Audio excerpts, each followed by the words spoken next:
sin discusiones, sin negociaciones, sin transparencia, sin un plan fiscal de la mano con ellos que se pudiera ejecutar. Y por lo tanto, cuando se habla de renegociación o reestructuración, como ellos le decían, es muy distinto cuando uno tiene la intención de ir al impago versus nuestra intención, que es renegociarlo a base de nuestra realidad para que podamos cumplir con los términos de la deuda, pero para que podamos tener acceso a los mercados y acceso a liquidez en Puerto Rico que nos permita correr el gobierno, desarrollar nuestra economía y desarrollar nuestra sociedad. Por eso es que el cambio de la gobernación de García Padilla hacia nuestra gobernación va a representar un esfuerzo de apertura, un esfuerzo donde le vamos a presentar un plan fiscal para que ellos puedan ver que se va a cumplir con una serie de objetivos fiscales en nuestra administración, y a la medida que lo vayamos haciendo, yo estoy convencido que al igual que otras jurisdicciones como Argentina, por ejemplo, una vez cambia el tono de la discusión hacia uno de apertura, uno de compromiso, pues van a cambiar las condiciones, y les garantizo al pueblo de Puerto Rico que vamos a poder trabajar de manera inteligente con esa renegociación de los términos de la deuda. Dos preguntitas, saludos. Cuando usted habla de entrar a los mercados, ¿ya usted tiene más o menos o ha pensado cuánto sería la cantidad de dinero que usted estaría buscando que le presten nuevamente? Y la segunda, me gustaría hablar un poco sobre el resultado que hubo con las alcaldías. Aquí estaba hablando sobre el asunto de que iban a analizar. Pero ¿qué le parece que en las alcaldías, a pesar de que ganaron el Ejecutivo y el Legislativo, en las alcaldías, a pesar de que ganó el voto, no ganó entonces el PNP como los alcaldes? Claro, bueno, mira, hay que evaluarlo caso por caso, ¿verdad? Se ganaron algunas alcaldías, se perdieron otras, o sea que uno no puede generalizar en ese contexto. Lo que sí es generalizable es que el pueblo de Puerto Rico nos dio un mandato a nosotros, como gobierno y como plan de gobierno que hemos propuesto a Puerto Rico. Le dio un mandato a nuestra legislatura, tanto en el Senado como en la Cámara, abrumador, que nos permite entonces encaminar esas propuestas que hemos establecido para el pueblo de Puerto Rico. Las alcaldías se evaluarán caso por caso. Hemos perdido algunas alcaldías, por ejemplo, que nunca se habían perdido. Hay que evaluar por qué eso ocurrió, pero de la misma forma hemos ganado otras alcaldías que son como Cataño, por ejemplo, o Aguas Buenas, que es de gran beneficio para nosotros. Y perdón, la de la renegociación miren, lo primero que queremos hacer con la renegociación, y esto es importante, nosotros estimamos que como mínimo tenemos acceso a liquidez de $800 millones. Eso no es dinero nuevo que venga, eso es por la renegociación de los términos de algunos de los créditos. Estimamos que como mínimo tenemos esos $800 millones. ¿Qué significa eso para nosotros? Uno, tenemos acceso a capital que hoy día no tenemos, o hay poca claridad de si tenemos o no. En segundo lugar, podemos trabajar con áreas urgentes, como la del sistema de retiro. Nuestro compromiso es que gran parte de lo que se pueda liberar en términos de esa renegociación de los términos de la deuda, pues se pueda insertar al sistema de retiro para darle vida a un sistema que simplemente ha colapsado. Así que esos son los componentes. Cualquier otra movida adicional, ya bien sea por trans, ya bien sea creando un fideicomiso con parte de ese capital que se genere para generar esos trans o entrada a los mercados, porque el cambio, ¿verdad?, renegociando los términos, demuestre la buena voluntad, pues esos son números que en este momento son difíciles de estimar, pero con los 800 millones esos que hemos identificado, es un buen comienzo para encaminar a Puerto Rico los primeros 6 meses y después trabajar en nuestro primer presupuesto con un presupuesto base cero.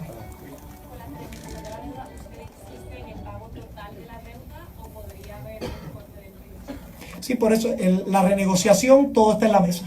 Lo que es una renegociación en buena fe.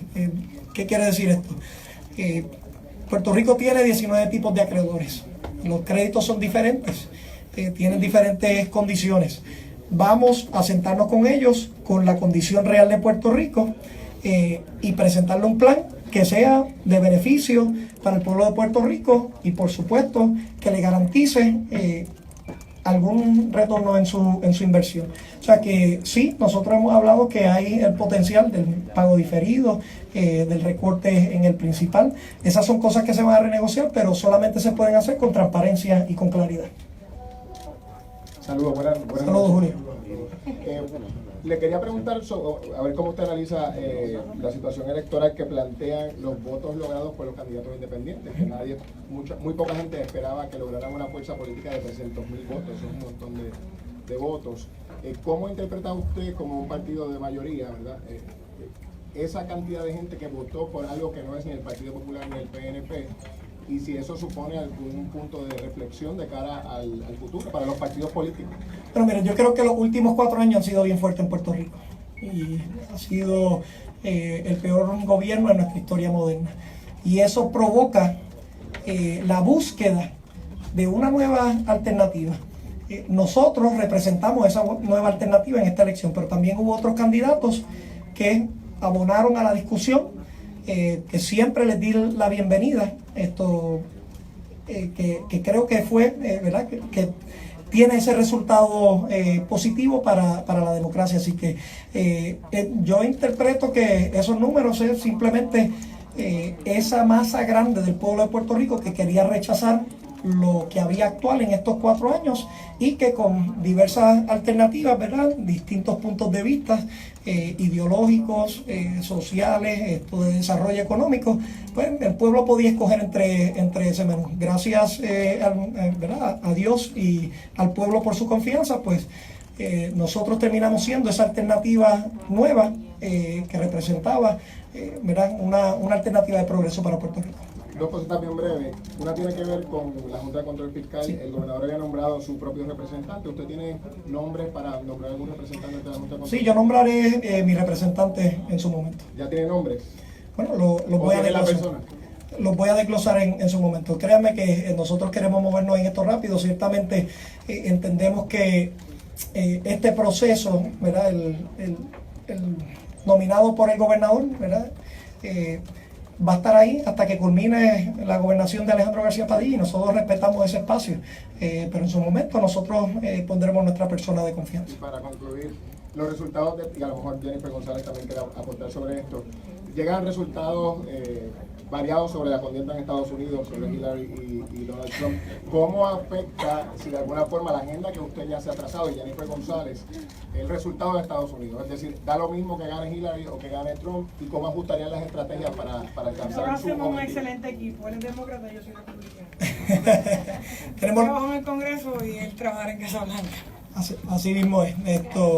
Nosotros yo podía establecer una buena relación con Hillary Clinton, ¿verdad? Yo sé, Jennifer, me consta, tiene unas relaciones en el Congreso extraordinarias, como ningún otro comisionado residente entrante había tenido antes, así que yo estaré trabajando con el Ejecutivo demócrata, y Jennifer estará trabajando de manera muy efectiva con el Congreso republicano.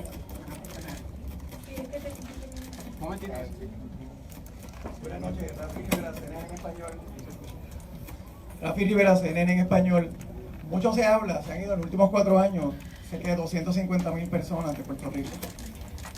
Gana Ricardo Rosselló. ¿Qué mensaje le expresa? Ya el pueblo de aquí lo favorece, pero ¿qué mensaje hay para todo ese éxodo de puertorriqueños que están allá?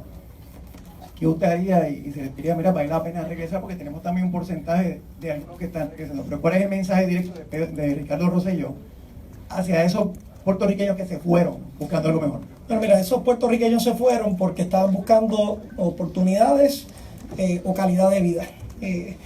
Nosotros tenemos un compromiso para comenzar a cambiar eso, ¿verdad? Tenemos unas estrategias para crear más oportunidades. Algunas van por la vía federal, otras van por la vía local. Pero también hay unas iniciativas de mejorar la calidad de vida, y depende de... Mi compromiso ha sido lo siguiente: número 1, mi primer paso va a ser oportunidades y de calidad de vida. Así vamos a poder entonces invitar a todos los puertorriqueños que regresen a la tierra que los vio nacer. Yo confío, de nuevo, y esto es parte puntual de nuestra propuesta, que esto tiene que ser la transición hacia la estadidad. los hermanos y hermanas puertorriqueñas por lo general no se van para Afganistán o para Egipto, se van para uno de los 50 estados de la nación americana. Y es por lo tanto nuestro compromiso de luchar para que Puerto Rico tenga todas las ventajas que se tienen en los estados y que todos los puertorriqueños que así lo quieran puedan regresar a su patria.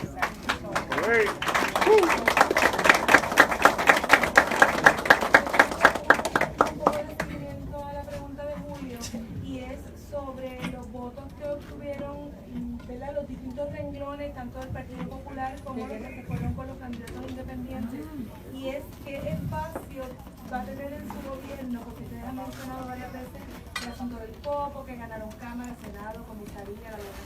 ¿Qué espacio va a haber en su gobierno para esas voces minoritarias y esos planes de lo que es ahora la minoría del Partido Popular y de los otros candidatos? Sí, miren, nosotros queremos un gobierno para todos los puertorriqueños. Lo establecí en mi mensaje y me agradó ver cuando me estaba entrando al partido que estaba el doctor Vargas Vidot allí para felicitarnos y para establecer su disposición a trabajar. Miren, nosotros queremos trabajar con el que quiera echar a Puerto Rico hacia adelante, y siempre que exista una buena estrategia la vamos a implementar. Ustedes pueden confiar que si son fieles a lo que va a ser nuestro programa de gobierno, que es un mandato y un compromiso con nuestro pueblo, que todos van a tener espacio dentro del gobierno y por supuesto a recibir servicios. Sí, por supuesto, alguna alternativa que sea de gran beneficio y que la podamos internalizar, pero lo que no puede ser, ¿verdad? Y es importante, ¿verdad?, es que no puede ser, por ejemplo, puede escoger una persona para una posición que se oponga a una medida que ya nosotros les pusimos al pueblo de Puerto Rico que se tenía que validar, porque entonces estaría yendo en contra de lo que es el mandato del pueblo. La otra pregunta es sobre qué usted está endosando para presidir la Cámara y el Senado. Ahora, eso lo va a decidir el colegiado, como siempre le he permitido hacer. Yo creo que tanto la Cámara y el Senado nos estaremos reuniendo en las próximas horas, en los próximos días, para hilvanar eso, y el mismo colegiado escogerá quién va a ser su futuro líder. Sí, yo quería preguntarle, usted ahorita mencionó que ustedes habían identificado 800 millones, sí. Y quisiera saber de dónde es que salen esos 800 millones para poder hacer un presupuesto base cero, que también está hablando de lograr un presupuesto base cero, como esas dos cosas se juntan. Sí, los 800 millones se establecen con algunas estrategias de pago diferido y con algunas estrategias también de análisis del principal. Nosotros, ¿verdad?, hemos visto que hay disponibilidad de los acreedores para poder encaminar esas estrategias, y hay espacio también, entiendo yo, para reducir el principal en algunas de estas áreas, y nuestro cálculo es a base de ello. Es un cálculo, debo decir, conservador. Entendemos que puede ser más, pero para ¿verdad?, principios y para establecer lo que es una gran oportunidad en términos de renegociar esos términos que no se ha utilizado bajo esta administración, pues es importante que el pueblo de Puerto Rico sepa que existe esa posibilidad y lo que implica para el sistema de retiro, para sostener un gobierno, para poder llegar a nuestro presupuesto y hacer los ajustes necesarios. De ahí que lo sacamos. Buenas noches, Gustavo Ponte, Imparcial. ¿Cuáles van a ser esos 3 logros a los primeros 100 días usted estando en la gobernación? Y la otra pregunta es, ¿cómo va a manejar los más de 90 impuestos que pusieron en esta administración? Si va a eliminar o si va a estar enmendando alguno. Sí, bueno, hay un compromiso de eliminar el business to business. Eso lo establecimos desde el primer día, es nocivo hacia el desarrollo económico, pero todos los impuestos tienen sus problemas. La limitación es que gastamos más de lo que ingresamos, y por lo tanto nuestro compromiso ha sido uno donde nosotros vamos a reducir el gasto en el gobierno, y paralelo a ello vamos entonces a poder reducir lo que es el impacto al bolsillo del puertorriqueño. En términos de los 3 logros, me gustaría cambiar un poquito, ¿verdad?, porque tenemos que pensar diferente en esto. Siempre pensamos en los primeros 100 días. Yo quisiera que pensáramos en los primeros 55 días, antes de los 100 días. Y te quiero hablar de los logros.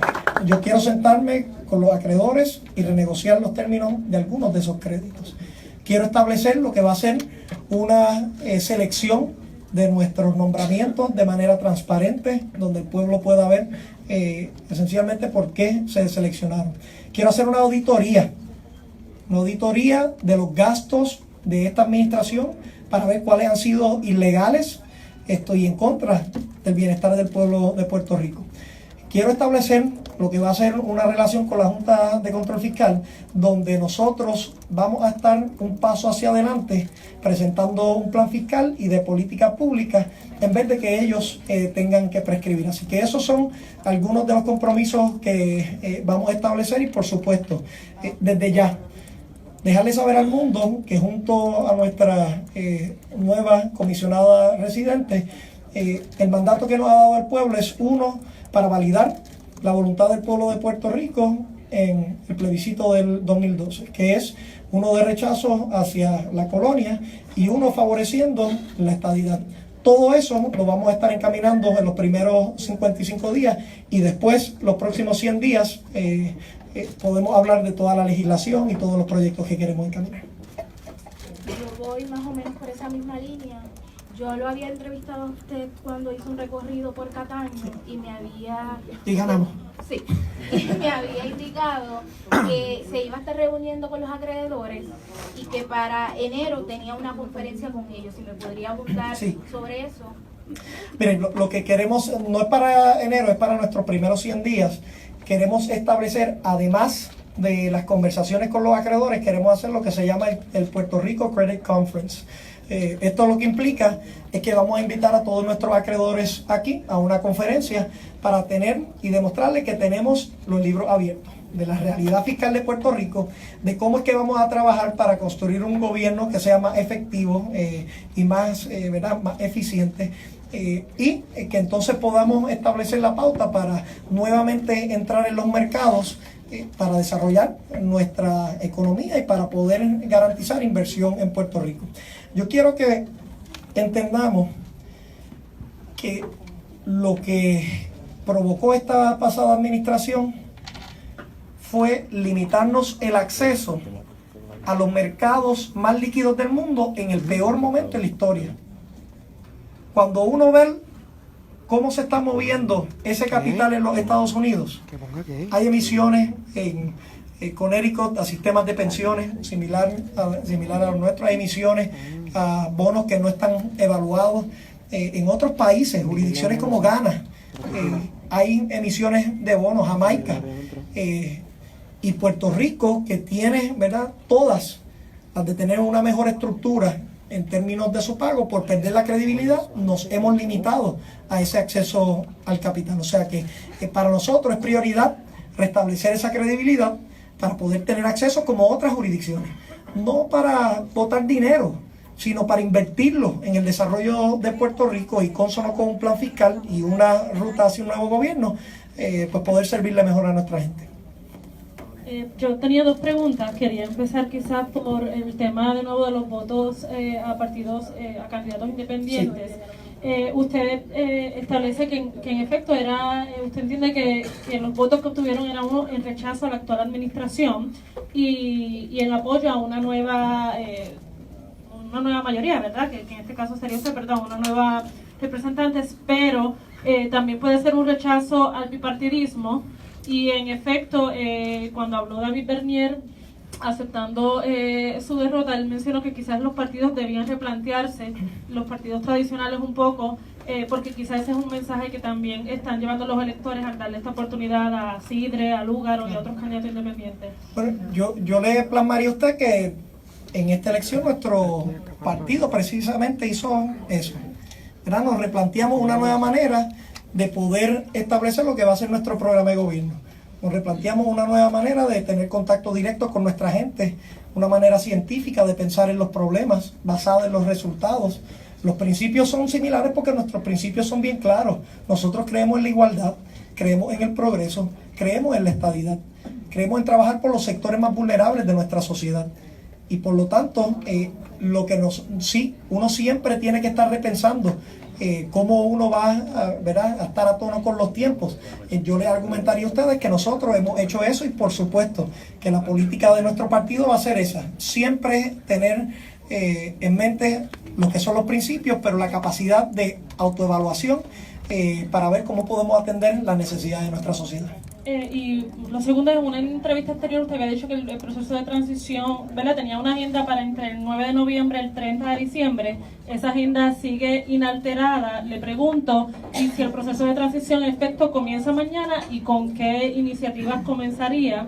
Y en efecto, si usted va a establecer alguna herramienta para el proceso de transparencia, si ya eso está listo. Sí, por ley el proceso de transición comenzaría el sábado, pero nosotros no vamos a esperar al sábado. Queremos establecer lo que van a ser nuestros equipos de trabajo, queremos establecer lo que va a ser la agenda de trabajo para todos esos días, o sea que el sábado y en efecto, ¿verdad?, el lunes sería que comienza ese esfuerzo, pero ya desde mañana vamos a estar constituyendo lo que son los distintos equipos en las distintas áreas para poder procurar la mayor transparencia y mayor efectividad. En términos de las plataformas, sí tenemos una plataforma beta para poder tener lo que son los nombramientos de confianza de este gobierno, ver cuáles son sus necesidades, de dónde es que surge esas necesidades, ver cuáles, ¿verdad?, si en efecto necesitamos la cantidad o podemos tener una cantidad menor, y nuestros estimados preliminares es que podíamos reducir en 20%, de 10 a 20%, lo que eran esos nombramientos de confianza. O sea que la plataforma lo que va a hacer es conectar lo que van a hacer ya personas que han puesto su resumen o que tienen una serie de capacidades que van a ser evaluadas también por examinación de aptitud, con lo que son las necesidades de las distintas áreas, y así se harán los nombramientos. Sara Vázquez, del periódico Metro. Buenas noches a todos. Mi pregunta va, mientras usted se dirigía a los militantes del Partido Nuevo Progresista que lo esperaron afuera, usted mencionaba que su triunfo representa una transición hacia la estadidad.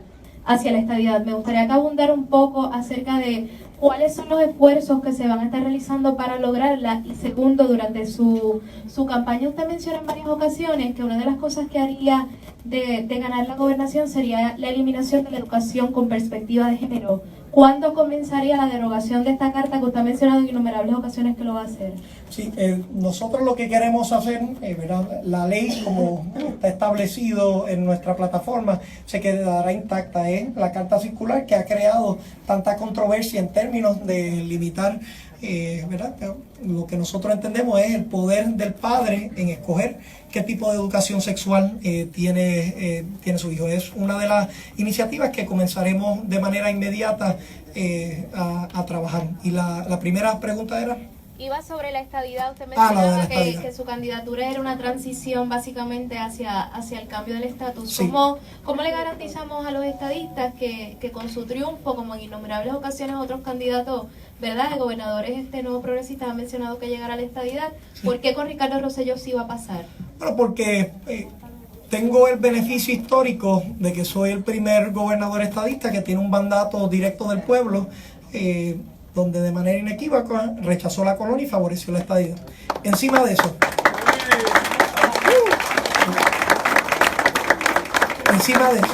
tenemos una decisión del Tribunal Supremo de los Estados Unidos, donde en esencia nos dice que el ELA que nos han vendido por las últimas décadas no existe y que nunca existió. Estamos viviendo bajo la imposición de una Junta de Control Fiscal, que usted esté a favor o esté en contra de la misma. Lo cierto es que solamente ocurre con dos parámetros. Uno, un gobierno terrible, y número dos, la realidad de que Puerto Rico es una colonia. Estamos viendo que en Estados Unidos ya es la tercera nación parlihispana más grande en el mundo, y por eso es que establecí un mensaje en Estados Unidos de que esta era la oportunidad de hacer Estados Unidos más grande, que Estados Unidos no puede hablar de libertad y democracia en Cuba y en Venezuela si no atiende el asunto aquí en Puerto Rico.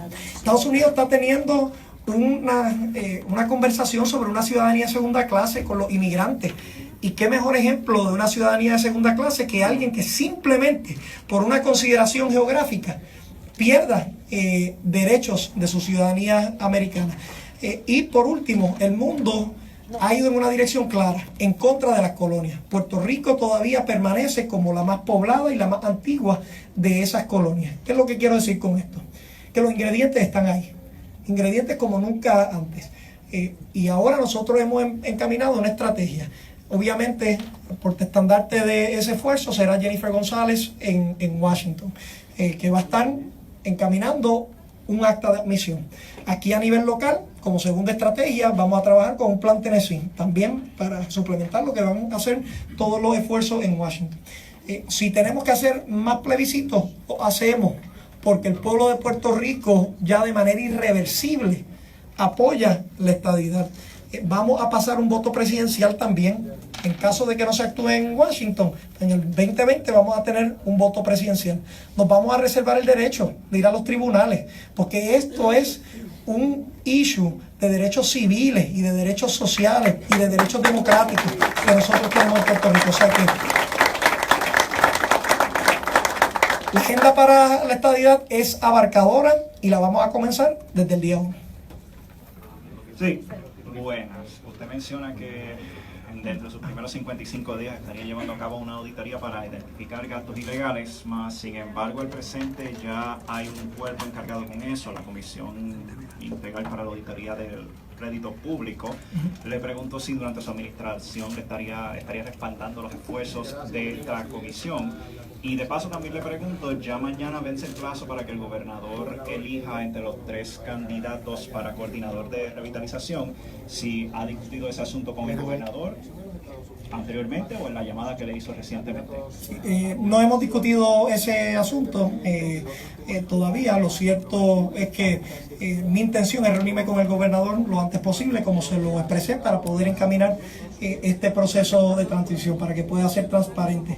En términos de la auditoría, nosotros nos basamos en el proyecto de promesa, que desde el 4 de mayo del 2016, cualquier legislación y cualquier gasto se puede evaluar, y vamos a pararnos ante la fuerza de ese proyecto para poder hacer dicha auditoría. Eso implica transferencias de capital que sean ilegales, eso implica los llamados nombramientos ilegales y corruptos que se han hecho, o los atornillados, evaluarlos.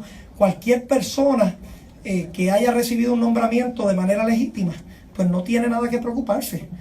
Cualquier maestro que haya recibido esa plaza no tiene nada que preocuparse. Son los nombramientos tipo Anaudi, que son ilegales, que nadie sabe de dónde surgen, que nosotros vamos a evaluar, y no tenemos que cargar con ese lastre en nuestra administración simplemente porque se le están pagando los favores a otros amigos del alma. ¿Pero le daría continuidad a las labores de la comisión o la derogaría outright? No, se puede trabajar y se puede colaborar, pero nosotros vamos a convocar lo que va a ser el esfuerzo que hará Promesa con su andamiaje administrativo que va a estar creando, para que utilice parte de ese recurso, que dicho sea de paso nosotros lo tenemos que pagar, para que pueda atender algunas de estas necesidades puntuales.